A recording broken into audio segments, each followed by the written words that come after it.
Bismillah.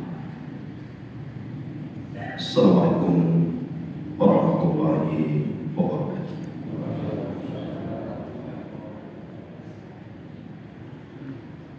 Alhamdulillah.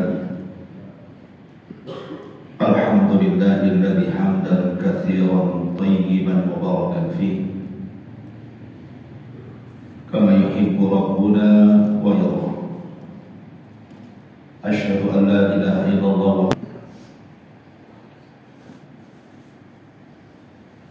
Hadirin dan hadirat yang dimuliakan Allah Subhanahu wa taala, alhamdulillah di pagi hari ini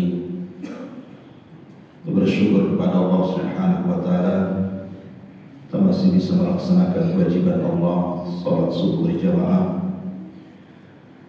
Terlupa salawat dan juga salam tahdiahkan kepada Rasul kita Nabi besar Muhammad sallallahu alaihi wa ala alihi wasallam. Ma'asyiral muslimin yang dimuliakan Allah Subhanahu wa taala. Al-Imam Al-Dhahabi rahimahullahu taala menyebutkan satu kisah di dalam kitabnya Siyar A'lamin Nubala. Salah satu cuplikan dari kisah seorang pahlawan Islam yang telah membebaskan Baitul Maqdis, Salahuddin Al-Ayyubi rahimahullah ta'ala. Satu hari Salahuddin Al-Ayyubi, atau namanya Yusuf ibn Ayyub ibn Syari rahimahullah ta'ala, tapi digelar yang kita kenal Salahuddin, namanya Yusuf ibn Ayyub. Ada yang mengatakan dia orang Arab, tapi pendapat yang masyhur dia bukan Arab, dia orang Kurdi dari Irak. Ketika dikatakan kepada Salahuddin Al-Ayyubi, ya Salah, lima la tadhak, wahai Salahuddin, kenapa engkau jarang tertawa akhir-akhir ini? Maka Salahuddin Al-Ayyubi mengatakan, lima adha wali ikhwatun yuqtaluna fi biladil muslimin. Haruskah aku tertawa, kata Salahuddin, sementara aku memiliki saudara-saudara yang dibantai di negeri kaum muslimin. Wal Quds fi yadi Salabiyin, dan Al-Quds, Baitul Maqdis, sekarang berada di tangan orang-orang Nasrani Salabiyin. Wa ana astahi min Allah an adha, dan saya sangat malu kepada Allah Azza wa Jalla kalau seandainya kaum muslimin dibantai, kemudian Masjidil Aqsa dikuasai kaum kafirin, aku malu kepada Allah untuk tertawa. Satu hari Salahuddin kemudian keluar, mendengar berita bahwa pemimpin Salabiyin, pemimpin orang-orang Salib Nasrani namanya Ahmad, menggagalkan perjanjian dengan kaum muslim. Dan begitulah dari dulu yang namanya orang kafir, baik Yahudinya, baik Nasraninya, baik musyrikinnya, mereka tidak pernah apabila melakukan perjanjian istiqamah dengan perjanjian, kecuali mereka selalu membatalkan perjanjian. Bahkan kemudian para tentara Salabiyun sudah mulai menghadang para jemaah haji yang hendak berangkat haji, dibantai, diambil hartanya, terkadang kemudian melakukan pelecehan dan membongkar kehormatan kaum wanita muslimah. Bahkan kemudian para tentara Salib ini mengatakan, qulu li Muhammadikum an yukhallisah, katakan oleh kalian, datangkan Muhammad kalian untuk membebaskan kalian. datangkan Muhammad kalian untuk membebaskan kalian. Kata-kata ini terdengar kepada Salahuddin Al-Ayyubi. Maka Salahuddin Al-Ayyubi rahimahullah ta'ala, satu malam suntuk dia tidak bisa tidur. Dia melaksanakan setelah salat Isya dia salat, karena Salahuddin ini terkenal ahli ibadah. Dia menggabungkan 3 perkara. Dia pahlawan perang, dia seorang ulama, dan juga dia ahli ibadah. Jadi setelah dia melaksanakan tahajud semalam suntuk, kemudian dia mengatakan dan berdoa kepada Allah Subhanahu wa ta'ala, Ya Rabb, izinkan aku untuk mengganti Muhammad Nabi untuk membela umat. Terus dia mengatakan seperti itu sampai waktu subuh. Setelah itu kemudian keesokan harinya, kemudian dia kumpulkan pasukan kaum muslim. Ingat, Salahuddin ini adalah pengasas Daulah Ayyubiyah. Dan Daulah Ayyubiyah ini nisbat kepada ayahnya, Salahuddin Al-Ayyubi. Dan dialah yang menyatukan seluruh kaum muslimin yang terpecah di zaman Daulah Salzukiyah. Yang ketika orang-orang saling memecah kaum muslimin disatukan kembali oleh Salahuddin Al-Ayyubi. Maka seluruh kaum muslimin berkumpul. Kemudian Salahuddin Al-Ayyubi mengatakan kepada kaum muslimin, memberikan semangat kepada mereka dan mengatakan, telah sampai ke telingamu dan aku habarkan kepada kalian. Pertama, bertakwalah kalian kepada Allah Subhanahu wa ta'ala. Telah sampai kepada aku bahwa orang-orang salib, mereka membunuh anak-anak, membunuh wanita-wanita, membunuh saudara-saudara kita kaum muslimin. Dan dia mengatakan, qulu li Muhammadikum an yukhallisahum. Katakan oleh kalian, mana Muhammad kalian, datangkan Muhammad kalian agar kalian bisa ditolong. Maka Salahuddin Al-Ayyubi mengatakan, Ya Rabb, aku telah datang menggantikan Muhammad SAW untuk membantu umatnya. Maka Salahuddin Al-Ayyubi mengatakan kepada seluruh pasukan, kalau kalian ingin menggantikan posisi Nabi kalian, ikutlah bersama. Maka semua pasukan bertakbir dan mengatakan, nahnu fida'u Muhammadin sallallahu alaihi wasallam. Demi Allah, kami semua adalah penebus bagi Nabi kita Muhammad sallallahu alaihi wasallam. Bergeraklah pasukan, kemudian mengepung Al-Quds yang ketika itu dikuasai orang-orang salib. Maka dengan izin Allah Subhanahu wa ta'ala, padahal jumlah orang-orang salib jauh lebih banyak dibandingkan jumlah kaum muslim, tapi kekuatan milik Allah Subhanahu wa ta'ala. Kam min fi'atin qalilatin ghalabat fi'atan katsiratan bi'idznillah. Berapa banyak jumlah yang sedikit mampu mengalahkan jumlah yang besar, tidak lain karena izin dari Allah Subhanahu wa ta'ala. Dengan sekejap Salahuddin bisa mengalahkan tentara salib. Akhirnya Al-Akhnaf pemimpin mereka ketangkap, kemudian dimasukkan ke dalam tenda Salahuddin.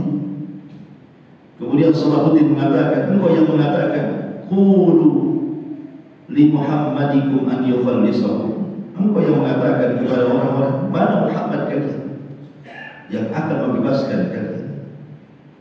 Maka Al-Akhnaf mengatakan, na'am, ya. Apa yang terjadi? Diambil pedang oleh Salahuddin, diayunkan, kemudian dipenggal lehernya dan mengatakan, hadza fida'u Muhammadin sallallahu alaihi wasallam. Inilah tebusan Muhammad sallallahu alaihi wasallam. Ma'asyiral muslimin yang dimuliakan Allah Azza wa Jalla. Ini satu penggalan kisah yang disebutkan Imam Dhahabi. Lihat bagaimana Salahuddin Al-Ayyubi memberikan contoh kepada kita jabrul khawatir, agar hati kita jangan keras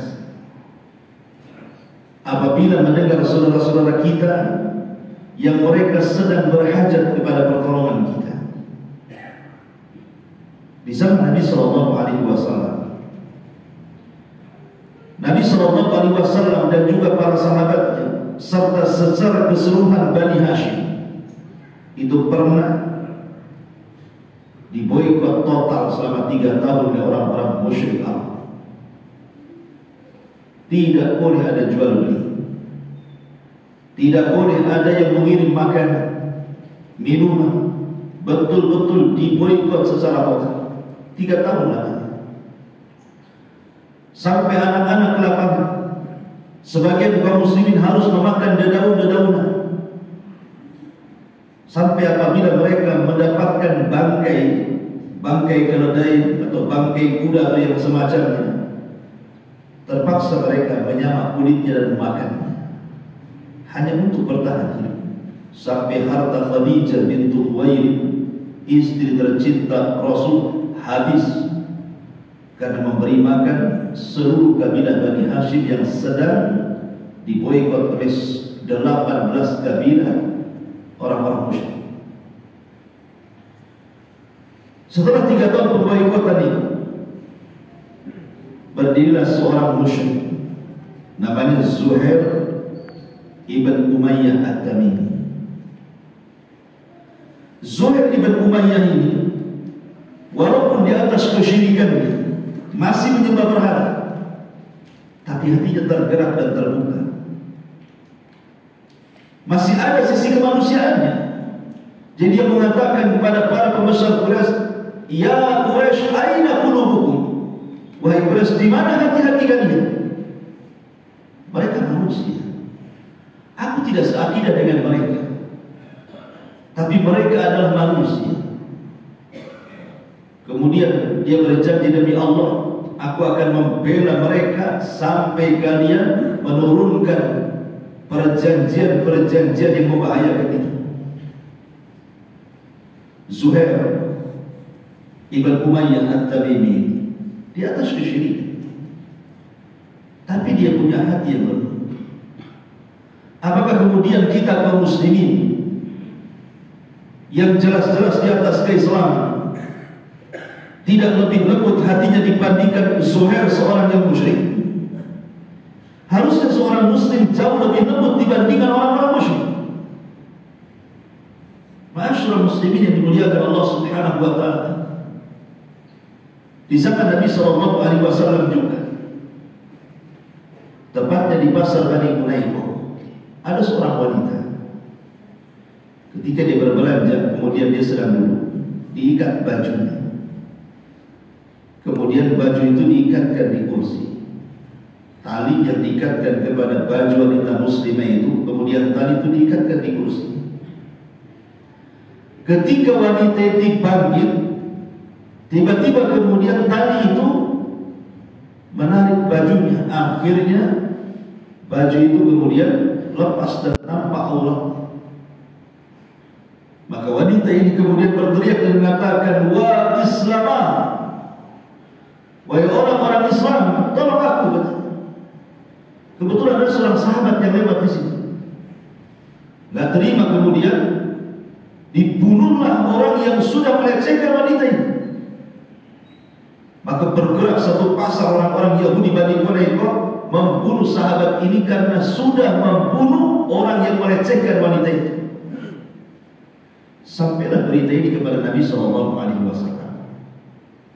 Marah. Maka Nabi kemudian mengumpulkan pasukan, diserangnya Bani Qunaiqah, kemudian diusir dari kota Madinah karena mereka sudah membuat batal perjanjian mereka sendiri dalam piagam Madinah itu. Inilah contoh Nabi Sallallahu Alaihi Wasallam, ada kepedulian. Walaupun yang dilecehkan seorang wanita, tapi dia seorang muslimah, maka satu kabilah Bani Qunaiqah diusir dari kota Madinah. Persis kejadian ini kepada Khalifah Mu'tasim. Di zaman Khalifah Mu'tasim, Ada satu negara namanya Amuria. Negara Amuria ini berkali-kali ditaklukkan kaum muslimin tetapi tidak bisa, saking kuatnya, dan dikuasai oleh orang soleh. Ada seorang wanita ini menjadi tahanan orang-orang seni. Kemudian dilecehkan kehormatannya. Dia pun berteriak-teriak dan mengatakan, wa mu'tasimat, wa mu'tasimat. Dia mengatakan, wahai Khalifah Mu'tasim, wahai Khalifah Mu'tasim, tolong aku. Di zaman itu tidak ada handphone seperti sekarang.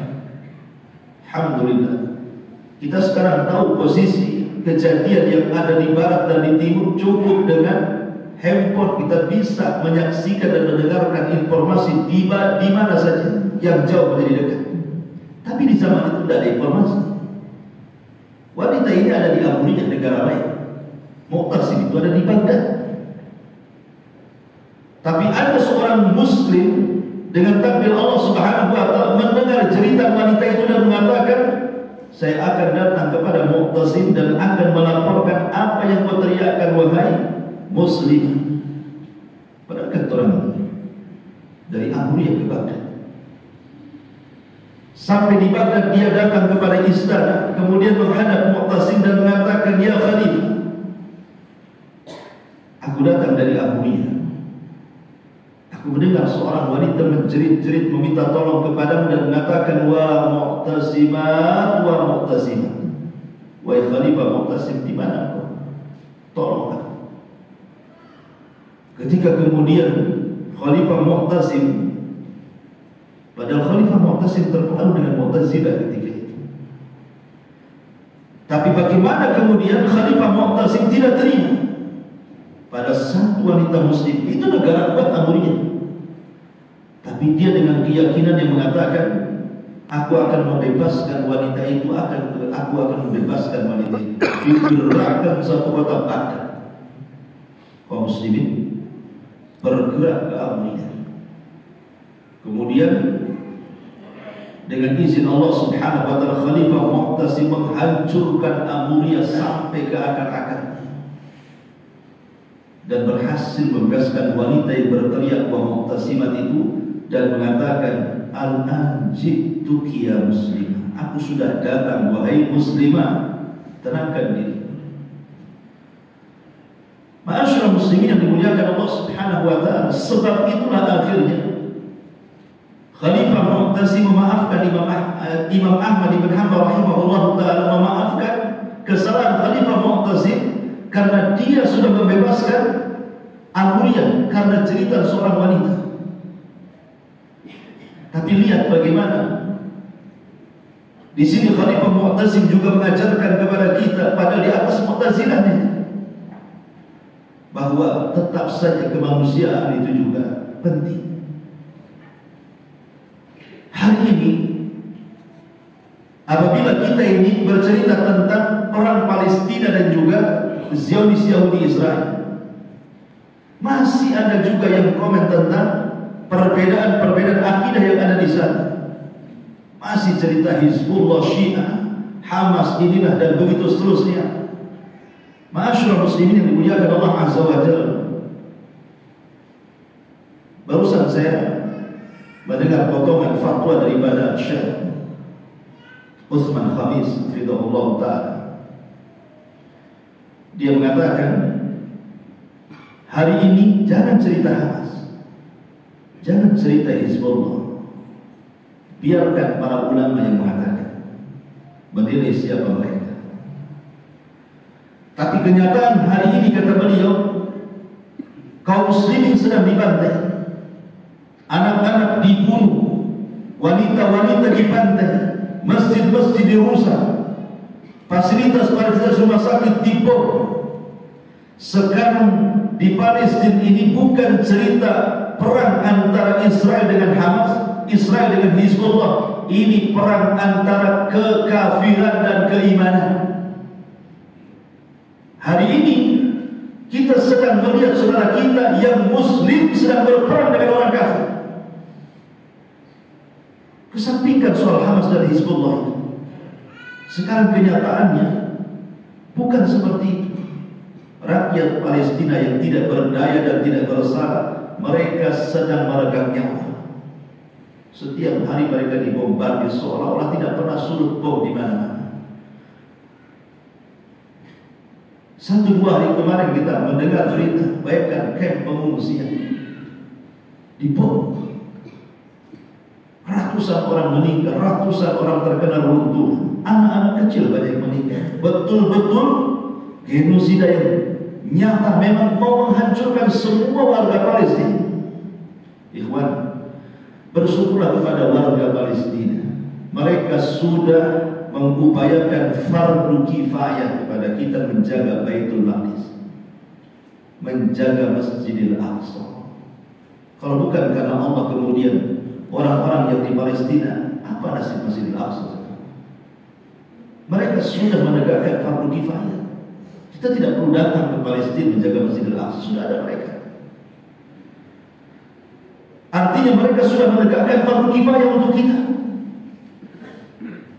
Kemudian mereka hari ini menghadapi kenyataan yang boleh jadi mungkin di luar pemikiran mereka, yang tadinya hidup aman, tenang, tentram, tapi Allah Subhanahu wa taala takdirkan apa yang kita lihat hari ini.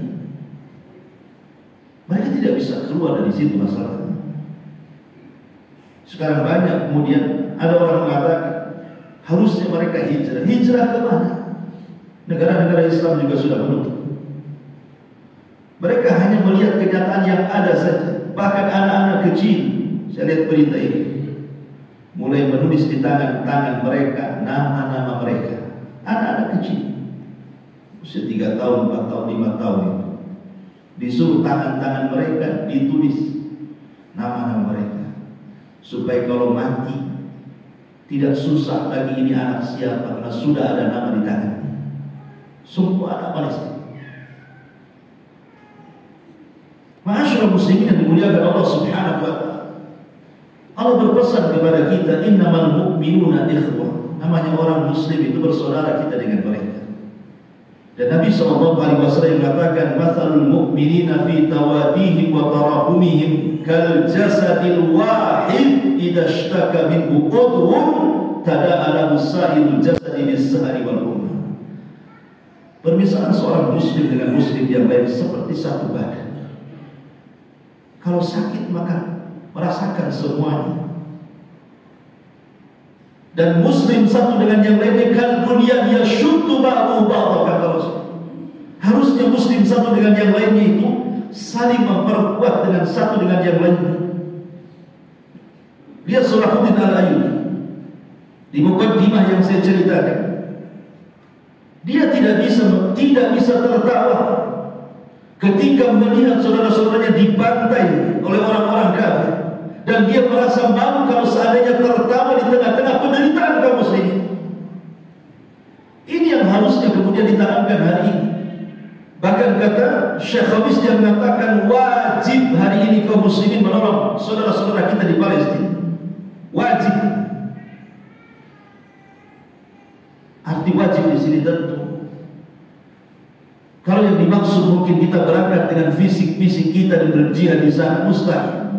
Karena jihad itu ada aturannya. Harus sesuai dengan aturan-aturan jihad, seizin pemerintah, dan yang memberangkatkan pun pemerintah. Kita tidak bisa sendiri-sendiri datang ke Gaza. Dari mana pun jalan. Jangankan kita masuk Gaza, orang Gaza keluar aja nggak bisa. Gimana caranya? Maka kalau seandainya kita mustahil datang dengan visi kita kepada mereka saudara-saudara kita, ada senjata yang paling aman, yang melebihi senjata nuklir sekalipun, dan itu bisa kita kirim dari sini ke Palestina sana. Apa itu senjata yang lebih dahsyat dibandingkan bom atom nuklir sekalipun? Senjata itu disabdakan Nabi SAW, ad-du'a'u silahul mu'min. Doa itu senjata yang paling kuat bagi seorang mukmin. Karena doa itu bisa menolak takdir. La yamutul qada illa doa. Tidak ada yang bisa menolak takdir Allah kecuali Tuhan. Boleh jadi mungkin nampaknya saudara-saudara kita di Palestina lemah, kurang persenjataan, kurang pasukan. Tapi lihat Zionisnya. Mereka di-backing oleh negara-negara kuat, Amerika, Inggris, Eropa. Itu secara kasat mata. Tapi Allah Subhanahu wa taala ala kulli syai'in qadir. La haula wala quwwata illa billah. Tidak ada daya dan kekuatan kecuali milik Allah Subhanahu wa taala. Siapa yang bisa menghalangi kekuatan Allah dan mendatangkan kekuatan Allah itu dengan cara doa? Maka berdoalah di waktu-waktu mustajab, kata para ulama. Hari ini mereka butuh doa-doa kita, karena hanya dengan doa itulah yang bisa kita kirim ke Palestina. Dengan apa lagi? Sebab bantuan pun susah masuk masalahnya. Kita lihat iring-iringan di berita itu, berkilo-kilo kontainer itu di Mesir, tidak bisa masuk ke Gaza. Masuk sedikit. Sementara kebutuhan mereka sangat banyak sekali. Sehingga yang paling cepat bantuan kita masuk ke Gaza dan melesat sampai ke langit hanya dengan doa. Selain dengan bantuan harta kita juga kan lebih dahsyat dibandingkan itu, berdoa kepada Allah Azza wa Jalla. Karena ini yang ditakuti orang-orang kafir di zaman Nabi. Orang-orang Quraisy mengutus Al-Walid bin Mughirah untuk merayu Nabi SAW supaya tidak melancarkan dakwah tauhid kemana-mana. Duduklah Al-Walid dengan Nabi.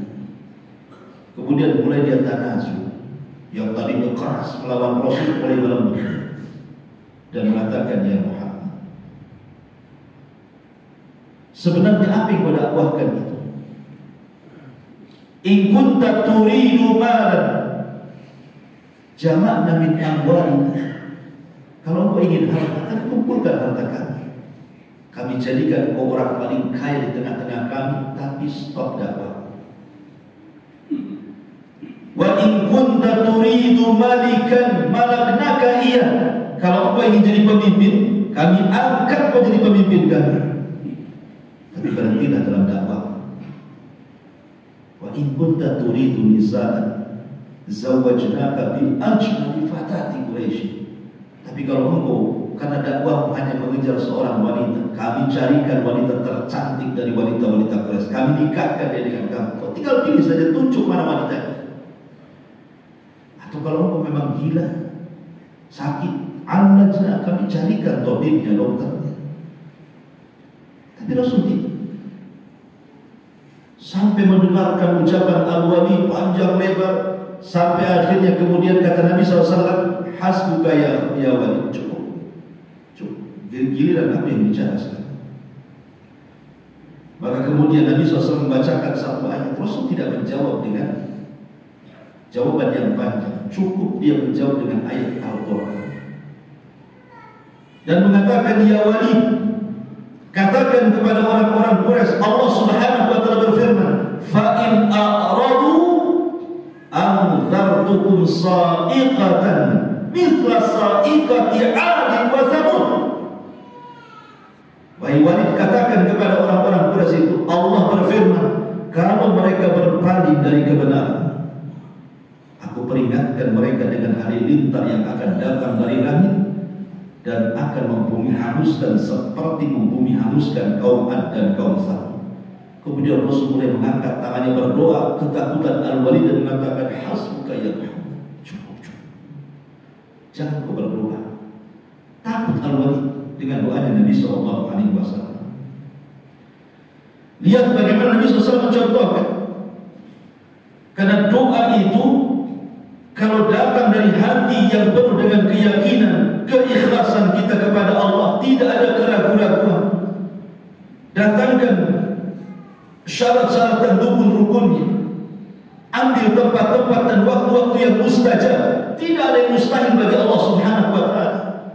Ketika Nabi SAW sedang sujud, datang Uqbah bin Abi Mu'ayyid menghinakan Nabi SAW, diambilnya salah jazur. Salah jazur itu kotoran unta yang masih basah, yang berlumuran dengan darah itu, diletakkan di pundak Nabi. Nabi hanya bisa terdiam karena sedang sujud. Datang Fatimah, anak yang masih kecil, sedih dia mendekati Rasul, kemudian dibersihkan itu kotoran unta dari bahu Nabi. Kemudian Nabi SAW bangkit dari sujud, menyelesaikan sholatnya dengan cepat. Kemudian selepas itu Fatimah menangis dan mengatakan, ya Abi, ud'u ila haula.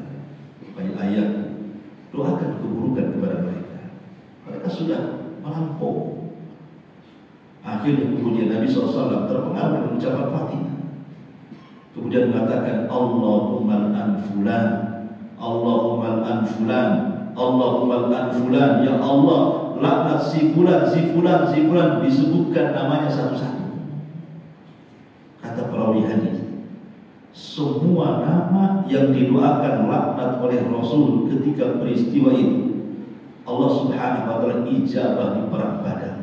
Semua mati di perang Badar dihinakan Allah Azza wa Jalla. Bahkan Abu Jahal dihinakan dengan dibunuh oleh dua anak kecil, Mu'ad dan Muawiyah, putra Afra, seorang jenderal, dibunuh anak-anak, dihinakan oleh Allah Azza wa Jalla. Lihat bagaimana doa ini bisa menghancurkan musuh-musuh Allah Subhanahu wa ta'ala. Nuh alaihi salatu wassalam, dia berdoa kepada Allah Subhanahu wa ta'ala, Rabbi inni maghlubun fantasir. Ya Rabb, aku sudah mulai dikalahkan oleh musuh, tolonglah. Maka Allah katakan, fafatahna alaihim ma'an minas sama. Maka Allah Subhanahu wa ta'ala buka pintu langit, dihujani kaum Nuh itu. Kemudian digabungkan dengan air yang ada di bumi. Apa yang terjadi? Maka datang ma'un munhamir, banjir di mana-mana, menenggelamkan seluruh kaum. Tidak ada yang mustahil bagi Allah. Nuh lemah, kaumnya kuat, tapi dia berdoa dengan keikhlasan, diadab semua kaum. Tidak ada yang mustahil bagi Allah. Kalau kita berdoa kemerdekaan saudara-saudara kita yang ada di Palestina, dan berdoa mudah-mudahan Allah menghancurkan orang-orang Zionis, tidak ada yang mustahil bagi Allah. Allah ini memiliki kekuatan. Kekuatan hanya milik Allah Subhanahu wa ta'ala. Nahnu fuqara'u ila Allah. Kita ini orang fakir, butuh Allah Subhanahu wa ta'ala. Maka jangan sampai kemudian hati kita keras untuk hanya memberikan doa pun kita tidak mau. Ma'asyiral muslimin, jangan pernah menyalahkan siapa. Karena hari ini kemudian disalahkan, aina Arab, di mana orang Arab, mana Saudi, mana ini, mana itu. Kenapa tidak menolong saudara kita? Pertanyaannya, apa yang sudah Anda berikan kepada warga Palestina? Kenapa salahkan? Kita saja berdoa kepada Allah. Tidak perlu menyalah-nyalahkan sana sini. Kita tidak tahu apa yang mereka lakukan. Kita tidak tahu. Bahkan boleh jadi bantuan mereka jauh lebih banyak dibandingkan kita. Bahkan Raja Abdullah pernah menyumbangkan kepada warga Palestina 1 juta atau 1 juta dolar, 1 miliar dolar.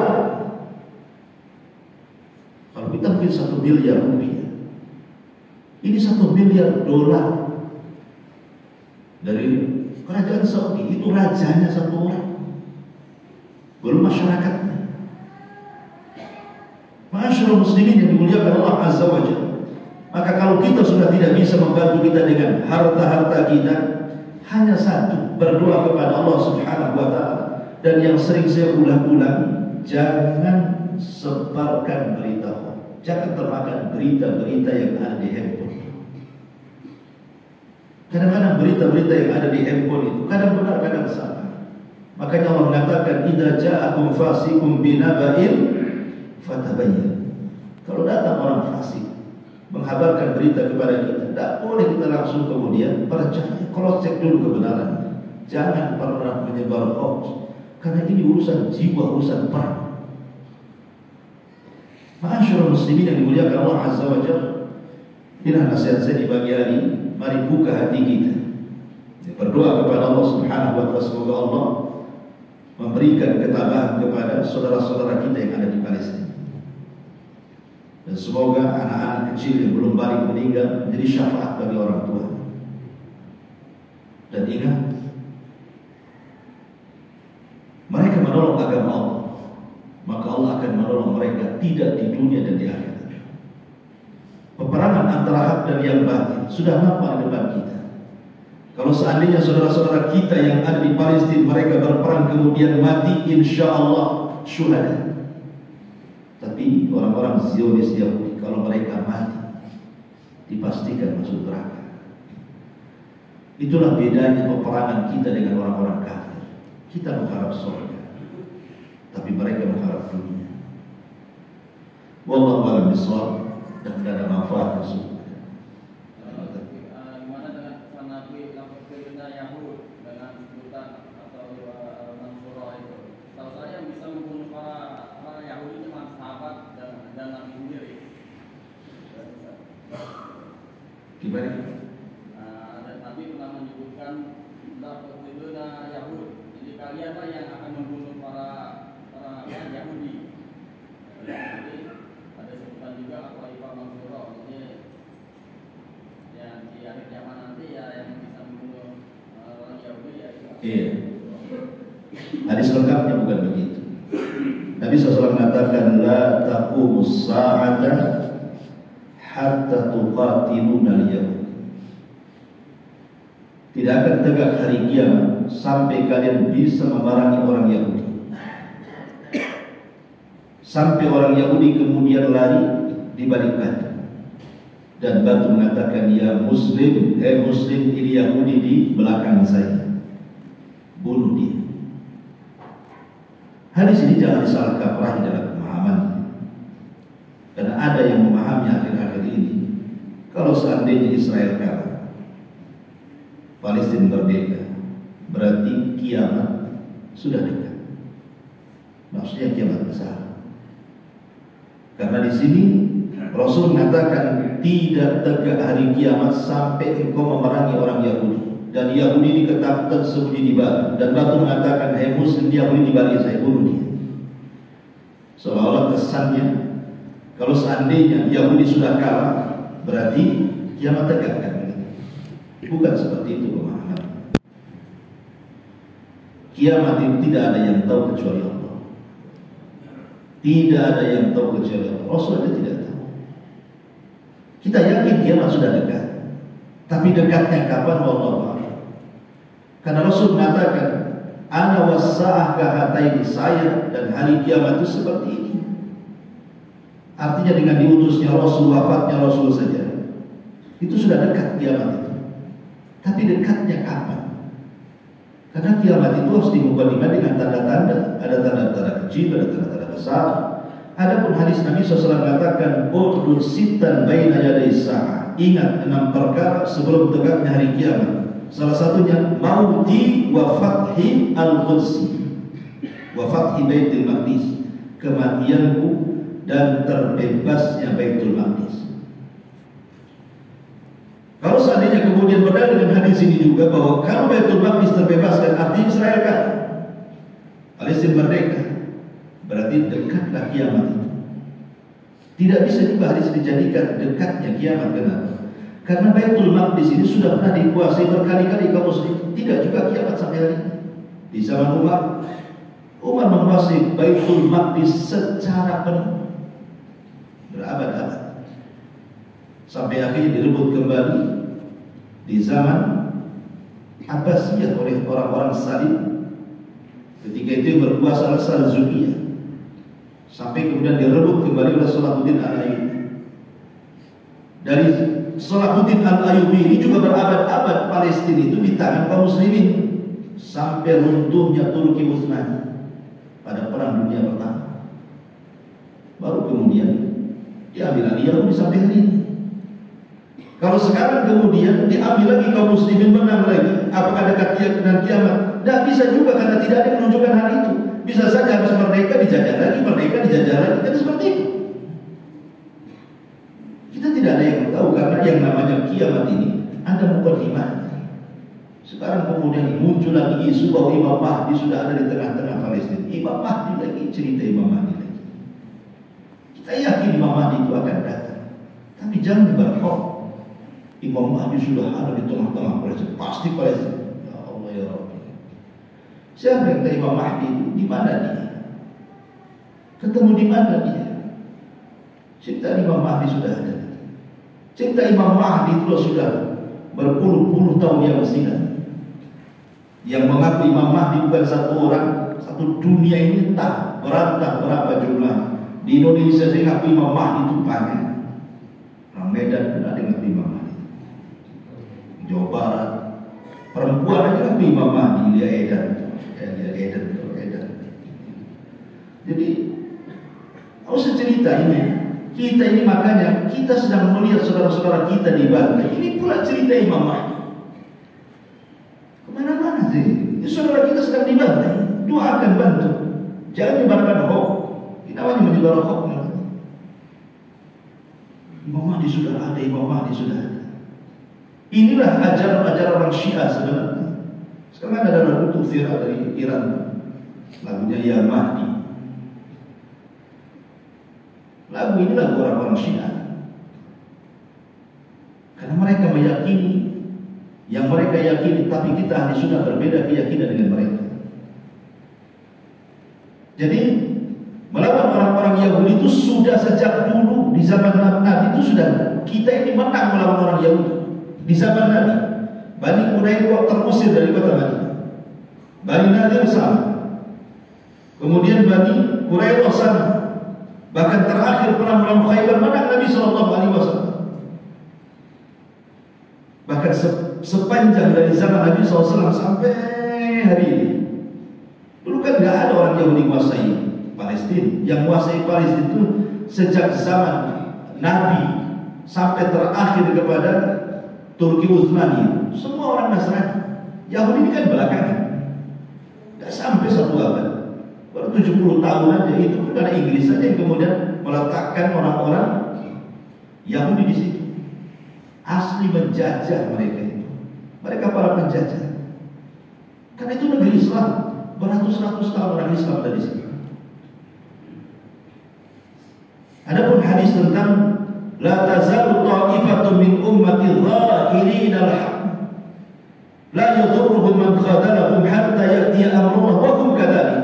Akan senantiasa di antara di tengah-tengah umat ini ada sekelompok manusia yang akan ditolak oleh Allah Subhanahu wa taala dan mereka tidak akan bergeming dengan fitnah sampai mereka berjumpa dengan Allah Azza wa Jalla. Ya, hadis ini umum bahwa setiap zaman itu ada taifah mansur, ada taifah, ada sekelompok yang membela kebenaran. Kalau di barat ada kebatilan, di utara pasti, di timur pasti akan tegak kebenaran. Artinya kebenaran itu pasti ada di mana saja. Pastinya termasuk juga di Palestina. Pasti ada sekelompok orang yang akan menangkan kaum muslimin di mana saja. Walaupun ada juga yang mengatakan hadis tentang ini bicara soal Palestina, bahwa ada sekelompok orang di Palestina itu yang senantiasa ditolong oleh Allah Subhanahu wa taala. Tapi kapan pertolongan itu? Tapi kita harus yakin, baik cepat ataupun lambat, pertolongan itu pasti datang. Pasti datang pertolongan itu. Inna nasrullahi qarib. Pertolongan itu pasti dekat. Dekatnya kapan, wallahu a'lam.